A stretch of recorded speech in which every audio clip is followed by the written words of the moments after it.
You, all of you, watching me, listening to me. I know it now, spies, each and every one of you. Now you will pay the price and die, die, die. Oh, hello. Not sure what came over me there. This is the Twin Dilemma on an Unearthly podcast.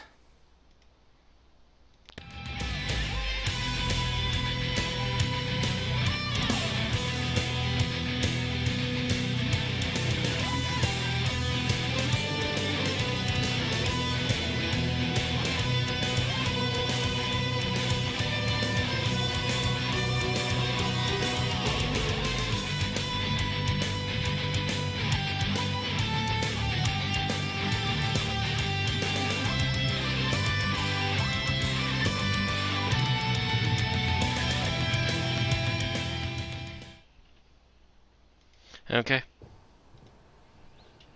Welcome, spies, slugs, and space pursuit officers, to the 53rd episode of an Unearthly podcast, recording live on April 25th, 2014, and featuring The Twin Dilemma, written by Anthony Stephen. As ever, you can follow us at Twitch/MadMat2185, Twitter/UnearthlyPod, Facebook/UnearthlyPodcast, and currently on YouTube/Man in Black Reviews. I am the Man in Black, and with me are Mad Matt. Hello. Ronson. Always a pleasure. And Romeo Moon. Hello.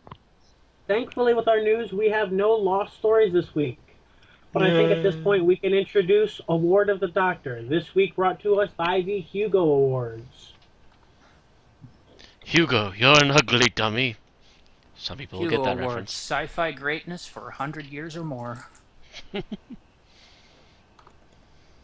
So the main event of Doctor Who and Hugo's this year is for Best Dramatic Presentation Short Form, for which An Adventure in Space and Time, written by Mark Gatiss, The Day of the Doctor, written by Stephen Moffat, The Name of the Doctor, written by Stephen Moffat, and the Five-ish Doctors reboot, written and directed by Peter Davison, were all nominated. Mind you, this is an award that Doctor Who has basically clinched in all but 2 years since the show began. It lost to Dr. Horrible's Sing-Along blog, and it lost last year to Game of Thrones. Which and it is one of the other nominations this year. I'm sorry, Yes. I think I just cut you off from saying that. Yes, I was about to say that. But in its defense, Doctor Who had a particularly weak season last year. Yes, it did. And it came out pretty strong out of the gate with Day of the Doctor this time. Does anybody here watch Game of Thrones to have any idea about the episode that was nominated? Yes, I do. That is everyone hates Game of Thrones spoilers, but so if you don't want to hear what happens in this episode, it's a very big one for the series. It's essentially one of the big factions. The king is murdered at his wedding feast. So, and it is Robb Stark dies at his wedding feast, and his head is cut off, and his wolf's head is mounted on his body and displayed before the guy who wants revenge on them all. So, I would joke about the name being Stark and that his descendant would become Iron Man, but the internet is already so full of those jokes that I could not do it justice. yeah, so it was the big gasp. I can't believe they did that episode last year. Although it was probably in the books. It was in the book, but it is in the books. But a lot of people, a lot of people believe HBO wouldn't do it. Americans can't read. some people. Well, and a lot of people who are watching the TV show, some of them choose not to read the books, or they don't have time to read them. They're huge books. Excuse me. I was given one of those books. They're not that huge. Yeah. But then again, I grew up on Stephen King, so Yeah, mind you, Aaron also reads very, very slowly. yeah. It takes her a month or two to get through a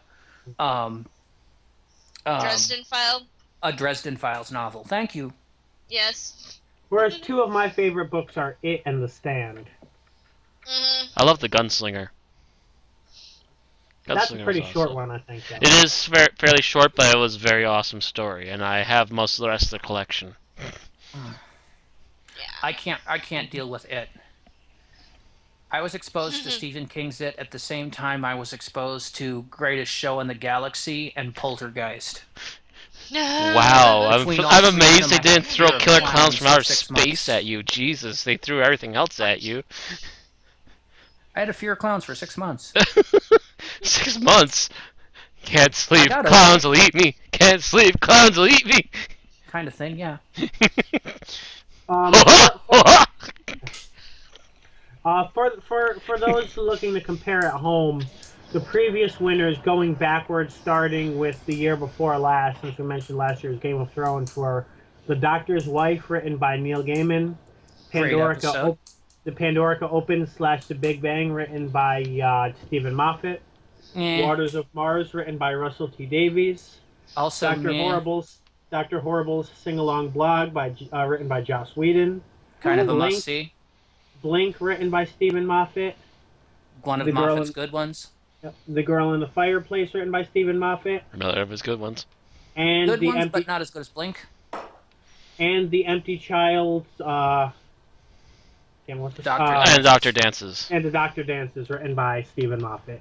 And Also in his my first good opinion, one. probably one of Moffat's best episodes ever. Absolutely, definitely. I mean, this year actually did challenge that title, I think, but With generally, Day? yeah. Yeah. That's why I said one of and not his best. Right. Because he can still write when he actually gives himself the bloody time to write. And actually think. It's amazing the gulf between if you take Moffat's top 5 episodes and his bottom 5 episodes. Most of the bottom 5 are in season 6 and early season 7. Most. Angels Take Manhattan, Matt. Do we need to go back to that place? Let's not go into. We already discussed that for 3 hours. Also nominated related to Doctor Who, we have in Best Related Work category, there's Queers Dig Time Lords, a celebration of Doctor Who by the LGBTQ fans who love it. Also under Best Graphic Novel, there's The Girl Who Loved Doctor Who, written by Paul Cornell. And under Best Fan Cast is the podcast Verity, which is a Doctor Who podcast. Apparently it is, the tagline is 6 smart women discussing Doctor Who. So it's okay, the view, so they got us Doctor beat Who by 2 people and 5 women. Okay, men, go grab your dresses. Go grab them. I already have enough gender dysphoria, thank you. But I don't want to wear a thong. I watched it in an entire 5-season block. That messed me up for life. But we didn't get nominated. I'm so sad. Come on, people. Next year, submit us for the Hugos. Absolutely. We know you're watching. 2 people watching us, and one of them is me. We know you're out there. And all of actually, I don't think we announced this yet, but since we have a late news week, yeah, come to GeekCon, watch us, and nominate us. Woo! Yes. Yay! I have already cleared it with the head of programming. We are going to try to do a podcast live at GeekCon. And we'll have multiple backups just in case we can't actually get to go to the internet live. Yes, on the night of August 23rd. Time yet to be determined. Is that Friday or Saturday? That's Right? Saturday night. That's Saturday night. Okay. Because I still need to put in schedule for the MMO Worlds panel. Yeah, and I suspect that'll probably be in its usual Sunday morning block. Yeah. We'll poke Zach on that and make sure that happens. Hopefully a better slot than last year because it kind of died. Actually, that was later than we usually have it. Yeah, that's really early for some reason. I guess most people just don't stop. The gamers just don't stay awake and then go to bed after our MMO broadcast. All right. Um. Good. But yeah, so yeah, come to GeekCon. Have a good time. Watch us do the podcast live. You'll actually get to see us actually. What happens when we're actually all together is going to be something that might be for the record books. we might not stop tangenting. Yeah, we might be in the room for 2 hours before we actually start. Not for the podcast. Oh shoot. Time. Last year at GeekCon, we did kind of our MMO panel. One of our MMO panels was Saturday late night, and one of my alternate personas was actually Pseudo and control, yes.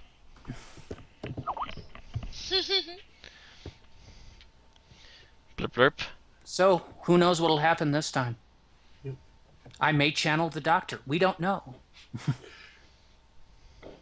While we're on the subject of awards and things related to that, there is a competition being hosted on, well, you can find it on BAFTA.org to win tickets to physically attend the BAFTA Awards.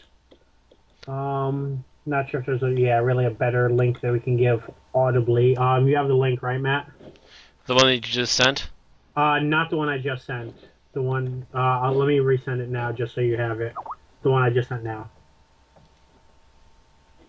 I think that's up on Doctor Who News. Well, that was the one I was just previously on. Yes, it is also on Doctor Who News. Essentially, it's a pretty straightforward. You make a witty caption for an image of a lady that you might be expected to recognize. I'm not certain. Along with a Dalek, make a caption, and you might be selected to attend. Yeah, I have no clue who she is. Deadline is Tuesday the 29th. And you must be 18 years or older. So you have to basically Photoshop a Dalek into a picture with somebody. No, the Dalek's already there. You just make a meme out of this picture. Yeah, the image is already there. You just come up with a caption, and whatever caption they find to be wittiest and the most inventive will win. Oh, okay. So if they want you to meme this picture, is what they want. If you follow Doctor Who Hub or the Doctor Who and the TARDIS, the classic years on Facebook, you're probably already used to doing these with no reward. Here's your chance to win something off of that particular talent. Just make sure that you tweet it with the caption BAFTA Comp. Hashtag BAFTACOMP.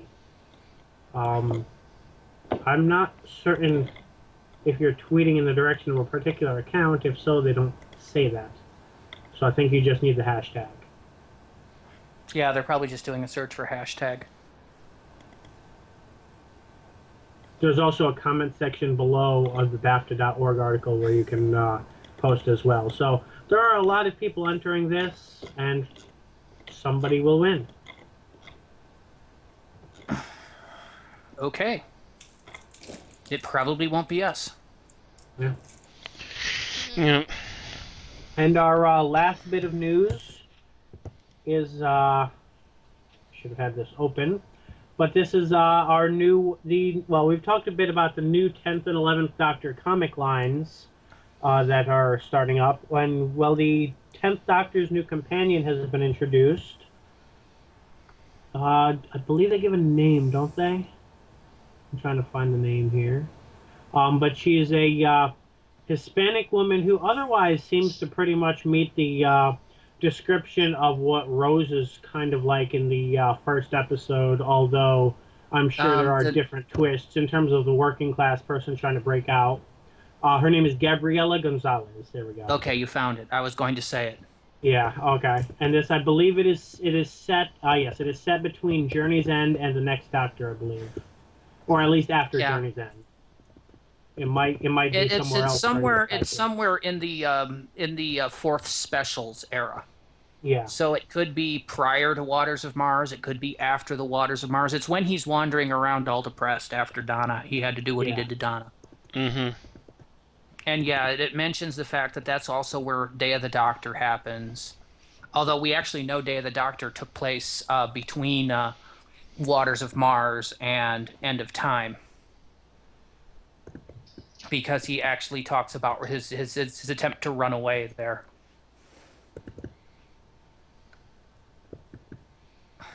And then he shows up and tells the Ood about the Queen. Yep. Yep, that's the first mention of it, and then they come back to it again in the 11th Doctor era. I'd say the first mention of it was in the Shakespeare Code. Yes, it was. Well, technically, there's not a mention of it. There's a Queen Elizabeth showing up at the end of the Shakespeare Code looking pissed off. And the Doctor has no idea what it's about, but he can't wait to find out. And now we know she was trying to reclaim her errant husband. I just rewatched. I believe she was trying to remove his head, although at that point, which head is debatable. I still love that wonderful picture of in Day of the Doctor right after the wedding, and he's like, "I'll be right back," and you just see him take off to the TARDIS, and I still say to this day, it looks like he's pretty much going, "Nope, nope, nope, nope, nope, nope, nope." Bad idea, bad idea, bad idea, bad idea, bad idea. Maybe he thought that him with no head would be an improvement. Possibly. And yes, I get what you're saying. I get what you did there. I got what you did there, Vegeta. Been having that moment today too. So I don't know how I feel about this because, you know, I mean, him leaving Donna, he's basically, that's supposed to be his spiraling descent into what happens in Waters of Mars. They do mention that he doesn't want a new companion, but what he wants and what he gets are two different things. So, which does happen a lot. It really depends on how it's written. Mm-hmm. I think the focus of the article that we came across was the fact that how rare it is to have a non-Caucasian companion, which is fairly true. Most of even the alien companions he's had were pretty pasty. So that is something, although the fact that it's a lot easier, well, it's a lot, I shouldn't say easier, but it's simpler to do that sort of thing in a comic because only people who give a crap are likely to be reading it and writing it anyway. Yeah, but my worry is the fact to keep Tennant in the same mental space. This companion trip will have to end badly. Yeah, this is true. So that's a little bit of a kind of a dark shadow on the whole thing. If they leave amicably, then I couldn't buy it. What was his mental state like in the beginning of Planet of the Dead? I'm trying to remember. Because I know in Planet of the Dead, doesn't he try to pick up the girl as a companion? Nope. She offers to go with him as a companion, and he tells her no. Got you. He flat out refuses her. Yeah. He's otherwise, you know, he's putting a cheerful face on things, but the second she offers to go with him, you can just see that whole mentality just freezes on him. He's like, no, I don't do that anymore.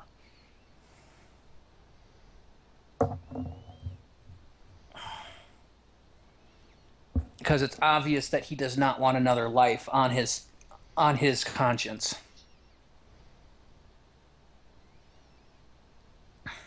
Although I think she would have really made for a good companion, but that's another story. Although that said, even if Gabriella has a very painful and run that ends very poorly, I still don't see the 10th Doctor as having quite the type of luck with companions that the 8th Doctor had.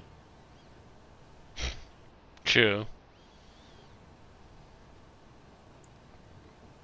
Considering he rescued his main one from a ship, therefore altering history and making her a temporal paradox. Yeah. Poor Charlie. Anyway, so is that it for the news? Yep. Yes, I believe it is. Wow, that's record news for us. Yeah, nobody died. I'm Really happy about that. Nobody had their birthday. Which it would have been nice, but you never know. You realize in order for the karmic balance to be to be counterbalanced here by the next podcast, we'll have lost a doctor or something. Oh. Gosh. Randy, if we lose Tom Baker because of you now... I don't think we're losing Tom in the next week. I think, well, stranger things have happened, I suppose. If we lose Tom Baker by next week, Randy, I will punch you right through the internet. I swear it. I will find a way. You will feel a disturbance in the force. I only said it because if I didn't say it, it would happen. I think if anybody, we're more likely like somebody, somebody completely unexpected, like, I don't know, Lalo Ward die of cancer from asbestos or something. They're all on borrowed clocks. We know this. Then again, if anybody spent a lot of time in the BBC studios, it was Tom. Yeah, wrapped in a mummy outfit, looking for his bacon sandwich. Or I don't know. John Nathan Turner might have spent just as much time in those studios. Yeah, but he's already dead. Oh, I did not actually realize that for some reason. Oh yeah, he died in the 90s.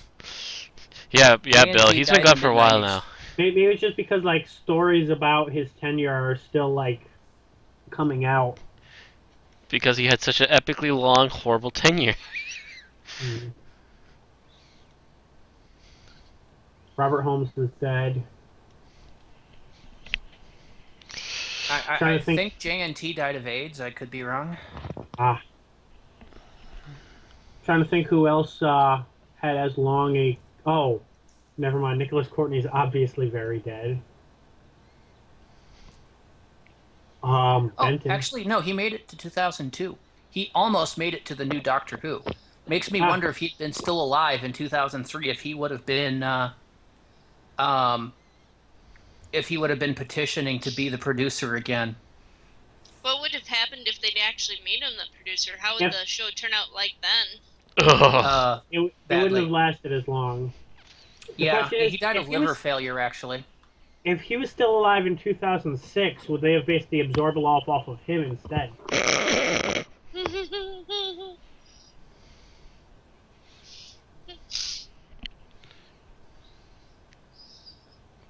Yeah, he died just over a year before they revived the show. It's almost like the BBC was waiting for him to die. Just so they had an excuse not to give it back to him. Okay, Nathan Turner's dead. We can revive Doctor Who again.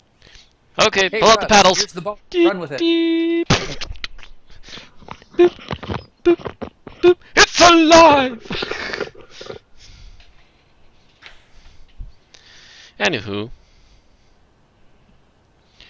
I believe there was extra step we wanted before we actually went into the proper reading of the story. I wanted to set the scene. Sherman set the Wayback Machine for 1984. It is the final year of Peter Davidson's tenure as the Doctor, and everybody knew going into the role that he was only going to be in it for 3 years. He was given that advice by Patrick Troughton shortly before he started, to not go longer than 3 years. I thought he had gotten that advice during the Five Doctors. No, he had gotten it prior to that. It was like, he was heading to the BBC studios, I think, for his first day, and Patrick Troughton actually walked up to him and said something like, "Well, you've got the best career in television, my boy, but don't keep it longer than 3 years." And Peter Davidson was just like, open mouth, agape at it, and he took those words to heart. So he told them. For those not as familiar, that would be the equivalent of if Davison himself had walked up to Tennant in 2005 with the same advice. In 2006, and said, don't last longer than 3 years in the role. And as we know, Tennant actually lasted 6, 7, 8, and 9. So he actually took a 4, and it hasn't seemed to hurt his career any. Well, 3 seasons and a year of on and off.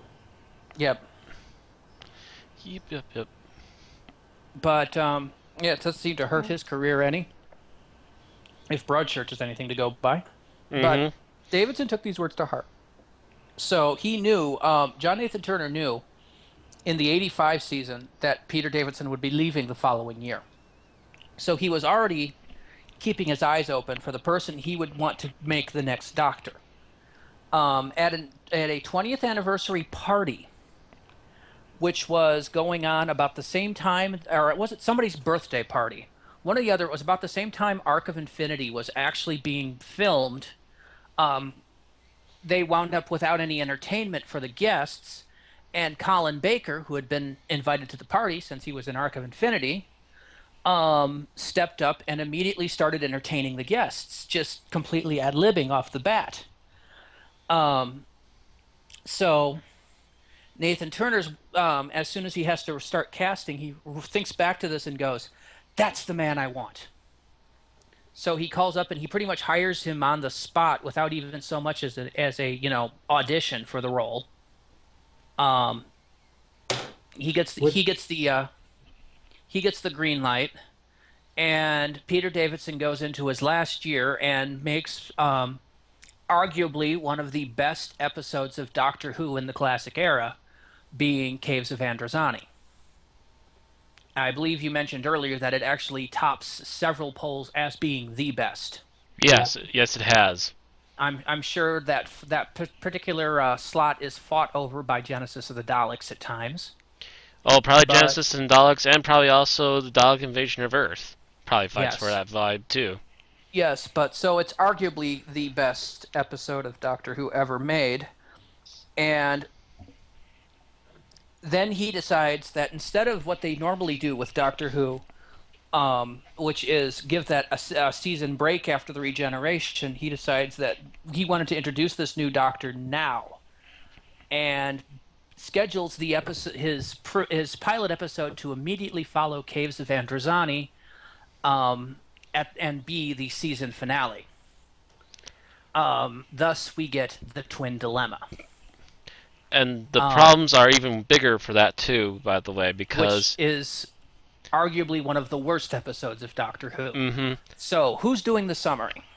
actually, I'd like to add in really quick something else I learned is that apparently for the end of every season of Doctor Who, the reason why the season seems to end on such a weak note is due to the fact that they literally are throwing the last remains of the budget together.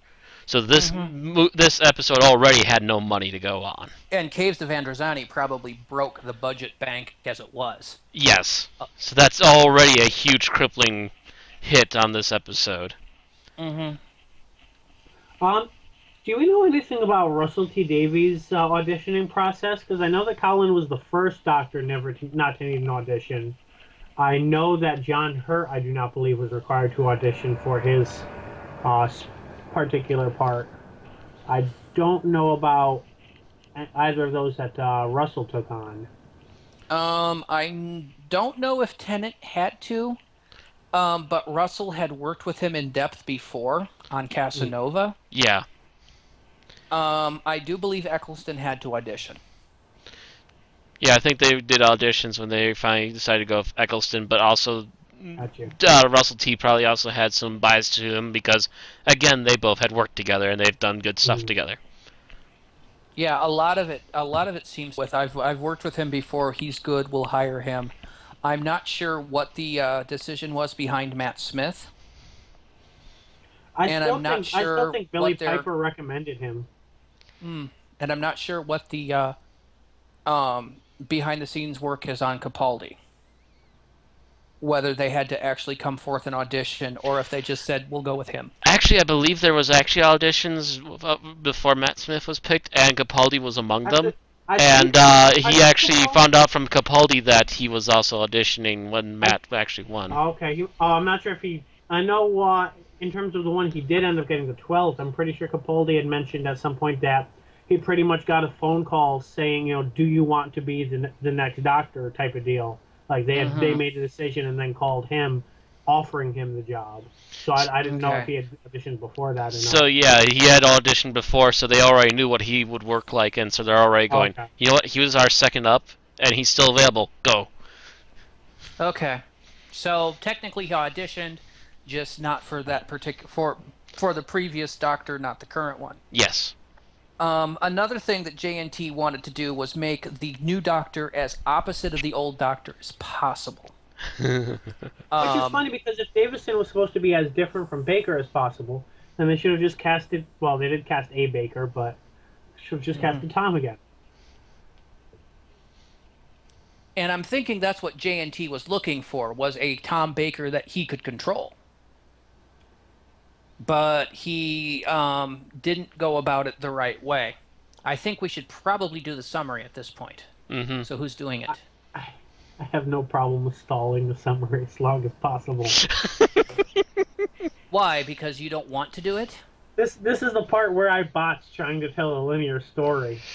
Shall I try to tell a very, very abbreviated version of the story? I If could you either wish. you could or I could. I watched it on Wednesday, so I'm good. I'm good. I think we all watched it on Wednesday, didn't we? We've all Um, watched in the last couple I days. I watched it last night. Okay.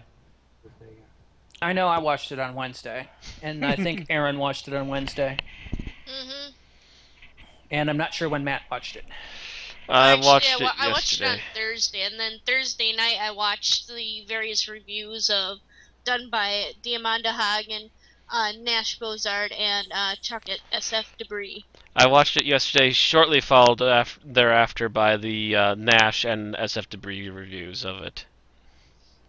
And as people know, I don't like to watch reviews prior to making my own review because it might color my review. I don't have that worry because I am in my own right a reviewer and I have my own opinions.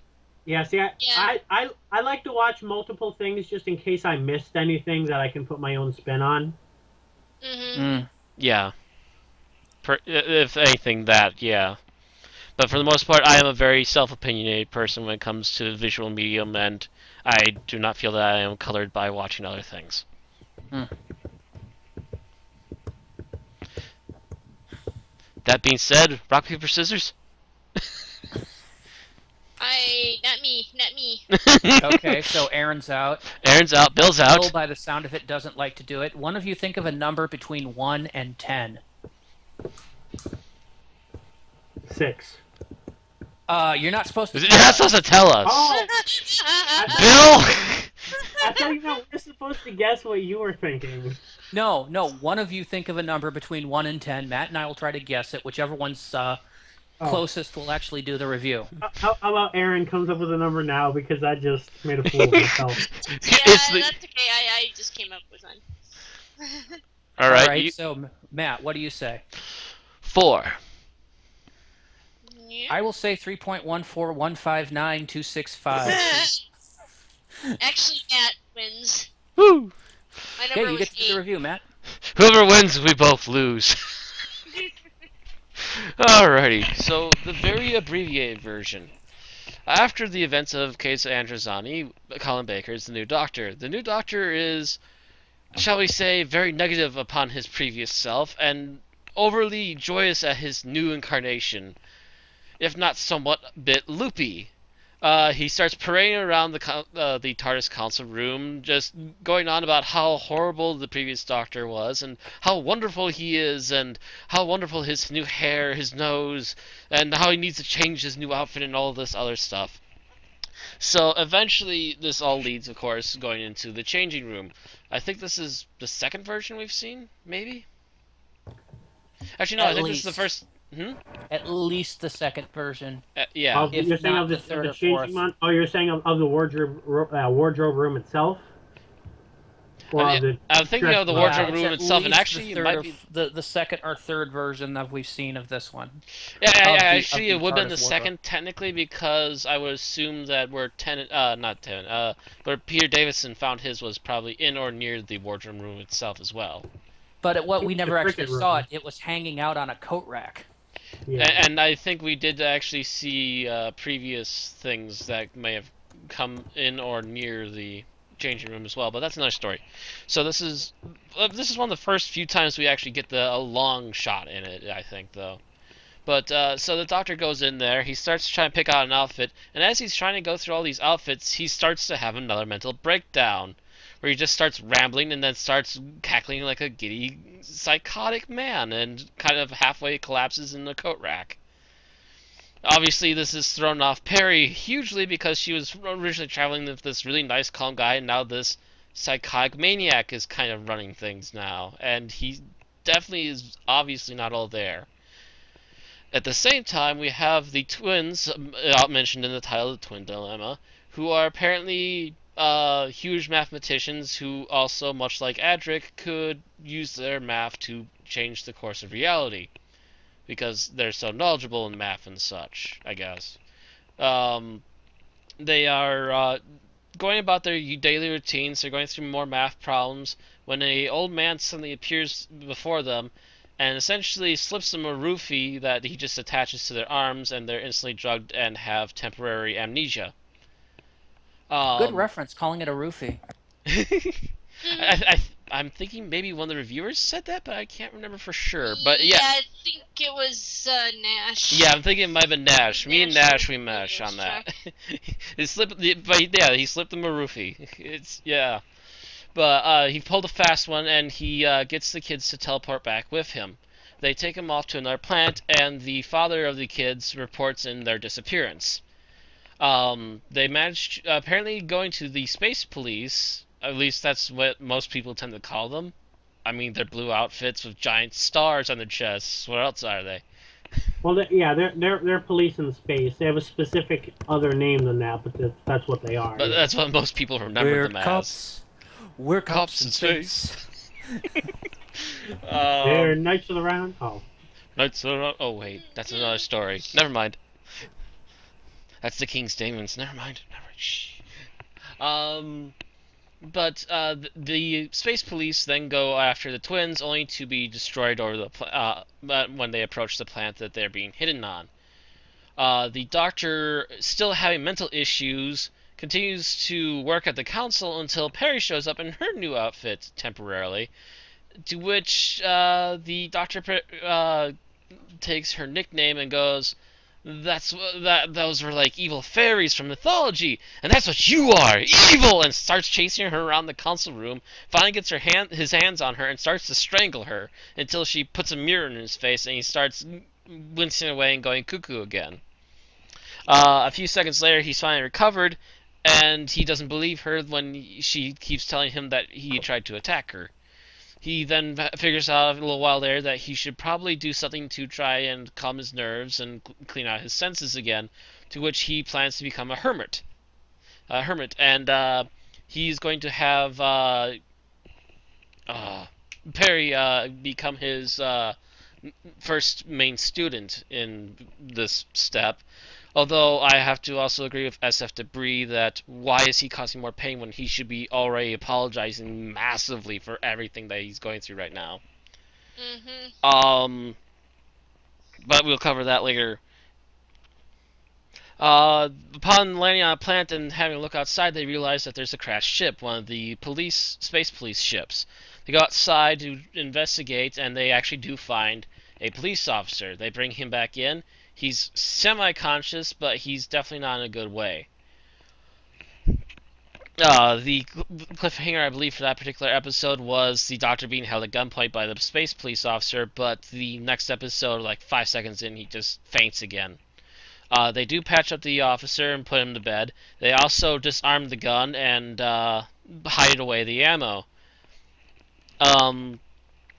But also they heard a few other little tidbits from the police officer before they passed out and realized that there's something about twins that have been captured, and if a person like him was after some children, then they must have been extremely important. So they try to figure out where any life forms on the planet are and go to them with a little bit of help from the TARDIS, but still deciding to go there by foot just to be on the safe side. Actually, no, that's right. They keep the TARDIS there, but they go by foot into the building and get captured by the guards. Inside the building, we find the old man, the 2 children, and 2 guards of these bird-like people. They have feathers, they have feathery eyebrows and everything else. So they're more or less bird people, although they don't have any actual wings. Apparently this older man used to be the ruler of these bird people, but he's now under someone else's control. Um, he abducted the children and helped him with a plan to help the current new master of the planet, and they're going to realign planets to help aid the population, since the planet is actually dying due to overpopulation. The Doctor and Perry are brought in and then left behind while the others escape, and unknowingly one of the guards is actually set up a bomb to blow up the building. The Doctor and Perry have to quickly organize themselves a escape way. Originally planning to try and manually get through the main doors and get back out, they now have to use a rejuvenator machine, essentially, and make it into a time machine. How that works is beyond me. They managed to successfully pull it off, although the Doctor was slightly off due to overcompensating for Perry's watch dying on them. They obviously overheard from them where they're planning to go and head to that planet. The Doctor gets there and finds out that, like we have overheard from the other people when the Doctor wasn't there, that the overpopulation is killing the planet and it's pretty much a desolate place. They go inside and encounter some more of these bird people, but also some of these slug people. Apparently, the slugs are a part of the new master, are the same race as the new master, and they are planning to take over other planets. They also leave a nasty slug slime behind, which the now awakened police officer gets himself stuck in.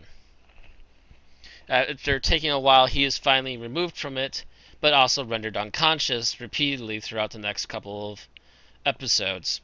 The Doctor finally does find the old man, which I believe he now recognizes as a previous teacher of his, and goes for a momentary psycho rampage and almost tries to strangle him too. Both the Doctor and Perry are brought to the new Slug Master and are given orders to help the old man to realign the plans and continue on with plans. And that the Doctor will, of course, being a little more knowledgeable than the others, might be able to help with it. Also, one of the bird people supposedly aligns himself with them, even though it's at his own risk. They start going over the technical matters of what's going on, only for the Doctor to point out that every single idea is a really bad idea, but also that it's very strange that they would be trying to do something that would easily fail and cause a huge explosion. To which they start poking around and they realize that they're having another look at the slug nest, and they realize that the eggs from the slugs are no longer slimy like they usually are. A few attempts to cut one open and one starts to pulse. They realize now that the eggs will only hatch with a huge amount of heat, which means that the plan is to launch these eggs into a huge explosion, which will then spread them across the galaxy to invade other planets. Realizing this, they send everyone that they can back out. The guard was apparently under the control of the Mind Slug Master and is possibly dead, just being there for a earpiece to hear what they're planning. So the two Time Lords must go back after the new ruler, and try to dethrone him. In a moment of stupid, the Slug Master tries to take over the body and mind of the elderly man, to which the Doctor now has an opening to hit it with a huge vial of acid and kills it, but also sadly kills his previous teacher, who was on his last regeneration. And I believe the space police officer stays behind to be a temporary ruler of the planet, and that's pretty much the way things are left off. Except I think got a little off with the Doctor's Asmael's death. Basically he intentionally forced a regeneration on himself, even though he was out of regenerations, specifically to kill the Slug King. He forced himself into death. Oh, Yeah. I thought it was said that he was in the last regeneration, but I'm not sure. He was on his 13th life, Uh-huh. and he forced himself to regenerate, even though he was out of regenerations. But he knew it would kill him, so he basically kind of did a biological seppuku, if you would. Okay. I thought it was just a side effect of the slug trying to take over, but okay. Nope, nope. He deliberately did it that way. He chose to do it. Apparently, I missed. I I remember that. overheard. I did not overhear that for some reason. Then there's a lot of other things on my mind for this particular thing. Before we go into other So many things, things. I'd like to point out this is a story where the Doctor is just regenerated, and somebody with unparalleled mathematical powers that are dangerous gets their mind controlled by a Time Lord for a nefarious scheme that includes attempts to kill the Doctor. Bowering Just for the saying. Master Mush. Just saying, I think somebody was watching Castrovalva when they wrote this script. Hmm. Well, Probably. I would also add Mind that you, of the previous Doctor's regeneration stories, Castrovalva is probably the strongest of them. one of the stronger ones, but also I would add that from what I've learned from other sources too, is that there was a massive amount of rewrites at the last minute for this thing, and it feels like it. Yeah. I could buy that. Yeah, but it's, I know the fact that when JNT wanting to do this, he wanted to make Castrovalva only better. Because one of the big bitches about Castrovalva is how much time the Doctor is spent incapacitated. So this time he basically has the Doctor being energetic out of the gate. Which is not And exactly the best way. You could do it a good way, but this was not the best way to do it. no, no, Hmm. It's a little too energetic. A plus for creativity, D minus for execution. Mm-hmm. Another thing was the fact that when they were planning the Sixth Doctor's persona, he was going to be a long-term goal.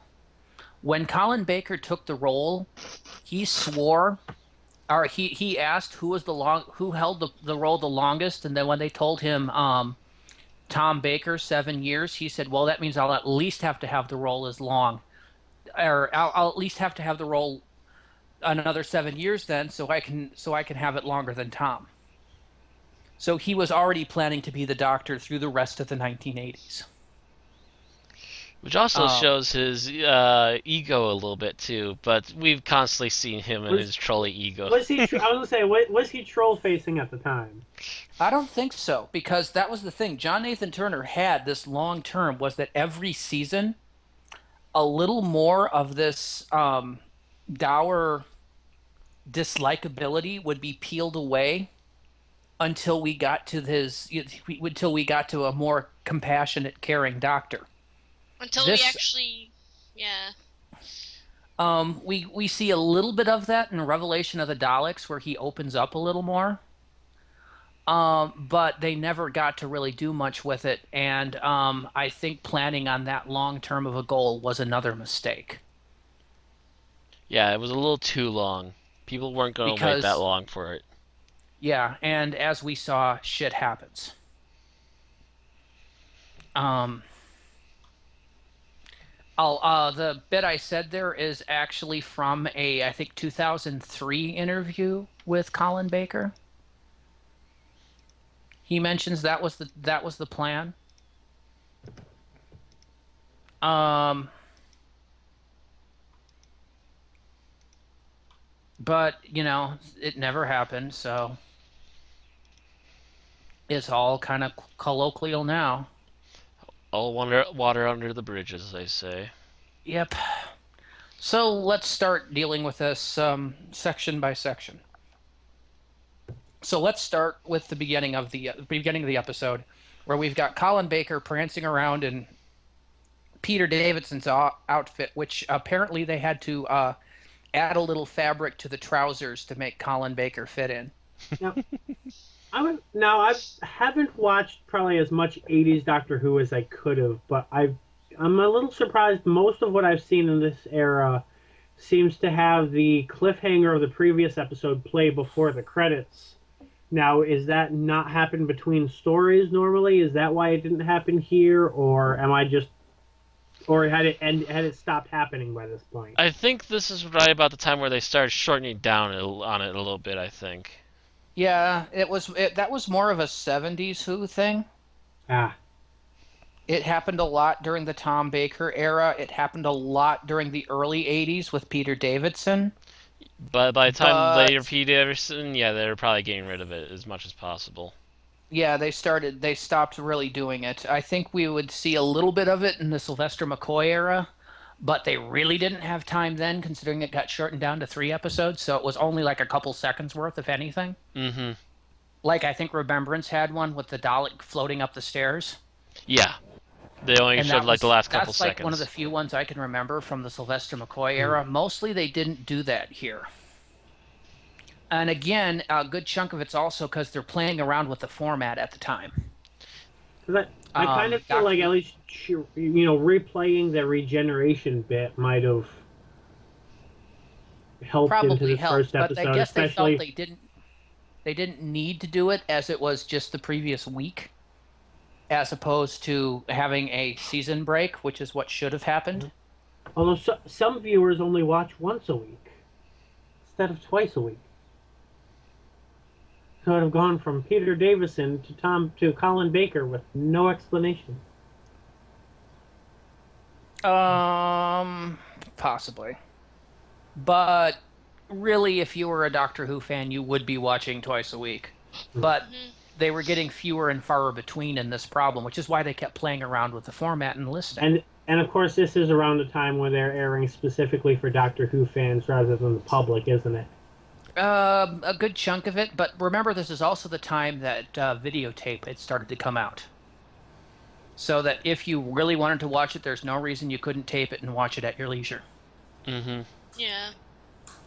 We actually did that. Of course, not having cable, our PBS did not come through very well. Yeah, but I'm just mentioning that it was the same in England. This was 1984, so it might have been a little early for VHS, but A4, A5, yeah. yeah. I know I had a VHS player by the end of '85, and we were not the richest Hmm. family. I'm pretty Yeah. sure I've had a VHS player around me for most of my life too. So Honey, since you actually watched Doctor Who on PBS, did you catch this episode when it first aired? I don't think I did. you were a lucky man. Mm-hmm. I remember catching Caves of Androzani, but I think the next one I recorded was Attack of the Cybermen. So been the one after this. Because I think Hmm. I think there was some kind of special or something on PBS that week that ran long, so I wound up taping Blake 7 instead. Not that that's a complete loss or anything, that but it meant that I did not get Doctor Who when they showed particular this week, one. yeah. And I'd remind you that they were showing it in movie format, so it was all the serials put together. So was this, Matt? Was this the uh when the TV hacking happened? Was this the episode? No, this the TV hacking that you're talking about came from Chicago, and that happened during the Fourth Doctor. That was Oh, during the okay. horror of Fang Rock. Oh, okay. Yeah, because Yeah, I know what I you're thought talking I about. No, it remember would have been a little bit seeing that. sooner. Yeah. But yeah, I was actually, since we can't talk about the hacking that happened, but anyway, I just remember being terrified by this crazy man who was supposed to be the doctor. Terrified and terribly, terribly disappointed. Yeah, I I was mean, just I'm like, watching is this this. how the show's going to be from now on? I don't want to watch this. I'm looking back at this, and it basically seems like Colin Baker is doing his best to chew as much scenery as possible in this episode. Mm, Which is I mean, really the this is I best think thing you this. can do with a script like this, I think. I mean, the only thing that would have made this better, quote unquote, is if instead of casting Colin Baker, they had cast Brian Blessed. that might have also made it the most awesome Doctor ever. Speaking of the casting, it's probably worth noting at this point that the both in terms of his neckwear and a good amount of his personality traits, the Sixth Doctor is in many ways a callback to the First Doctor, with the exception that the First Doctor did have some character development and stopped being an asshole, and Sixth Also forgot had that part. some modicum of fashion sense. I don't know. I'd still try to rip off that jacket just to have something that would turn heads. I saw that jacket at Day of the Doctor when I went. Remember, Aaron, the guy like two groups in front of us, waiting for the theater was in that coat. Mm-hmm. Yep. Wow, it's just like I'm like, oh wow, look, it's the amazing Technicolor Dreamcoat. The thing is that if they just kind of pushed it a little bit further, it could have been, at least the Doctor could have worked, if not the Oh, I special thought you were effects or talking the about the villains coat. or the stories. I thought you were saying if they pushed the outfit a little further. I'm like, no, I think they Well, pushed it far actually, enough. Thanks. well, actually, I was thinking maybe if they gave him we were talking about how he was probably he felt like a proto Ninth Doctor. If they gave him Christopher Eccleston's wardrobe and changed his hairstyle, obviously you don't want this big curly blonde haired man running around in a leather jacket. That's just silly now. You say that, you have not seen Babin the Butcher. If he had had that coat for like an episode, maybe a serial, I Then could we have could have dealt with it. forgiven it. Yeah, Mhm. giving it, as being a new regeneration Twitch, but the fact that he kept it from everything to, the multicolored coat to the yellow striped trousers to the freaking Converse trainers with orange spats on them. I'm sorry. It is the ugliest thing ever made. Mhm. I don't want the pants, I don't want the vest, I just want that jacket. And of course, he has to keep the shirt with the question marks on it. On the cuffs, yeah. Apparently, Yeah, apparently, it's the one thing about his previous incarnation that he really likes. Oh, because the question marks aren't too apparently, bad. because JNT loves question marks. For no good discernible Well, reason I've got to whatsoever. say, speaking of of keeping and not keeping things from the previous incarnation, thank God that even though Seven kept carrying around an umbrella, it was not the rainbow umbrella. Yes. Did he wield the rainbow umbrella in this one? I don't remember him wielding it, at I least not very don't long. think in this one. No, not this one. I don't And I think. would also add that this doctor was not the first one to pull out that umbrella either. The rainbow one, or Yep, I mean an umbrella in general. the rainbow one. The fourth doctor did that first. He probably wielded it with his scarf. Well, it was a rainy day when he walked out of the TARDIS, so I don't Ah, completely blame him for originally having it, but then I recall him tossing it to the brush and then picking it back up on their way back to the TARDIS. what Hmm. do you remember when this was? I can't remember. It was during the Sarah Jane episodes, though, so it was Oh, so probably So it during it his was, was early half. it was pre Turner. yeah. Mm-hmm. Wow. So that So umbrella's been that the around a while. That's umbrella why I have itself an broke. umbrella, by the way. I saw the fourth doctor first. But no, I almost liked him better in Peter Davidson's old outfit. To a degree. Just because he was more tolerable then. I don't know. He was already being a snarky bastard while he was in that outfit. He was a great snark though. Like the end of Caves of Androzani is one of the most entertaining Sixth Doctor moments ever. Two breasts and a And couple eyes, it makes you sound like a very egotistical young lady. yeah, and then look who you're talking at, and that's the mirror. Oh, the noble brow. It's almost as bad for those of you that seen Curse the Fatal Death as Richard. I think it's Richard E. Grant. Yeah, it's Richard E. Grant's doctor. Smart and lick the mirror handsome, and he actually licks the mirror. I almost expect Colin Baker to do that. I don't know, but after this, I feel like if I needed to escape from the Sixth Doctor, all I would need to do was hold up a mirror and hide behind it. And just Yeah. wait until he's too engrossed in it to just slowly slip away. The thing is, though, what they kind of establish over the episode is it's kind of a false ego. Yes, It's a yes, they trumped, do. it's a trumped up, self-inflated ego. Because a lot of the time when it came down to brass tacks, he actually failed to deliver, Although at he least until actually the said end. that at one point, like Perry was like, "Well, didn't you say we were going to do this?" He was like, "Oh, it was probably a moment of ill-advised ego or something like Yes, he that." does. That's the point. Yes, where he's basically channeling Villa from Blake Seven and becoming the complete and total craven coward. I'm curious though if Big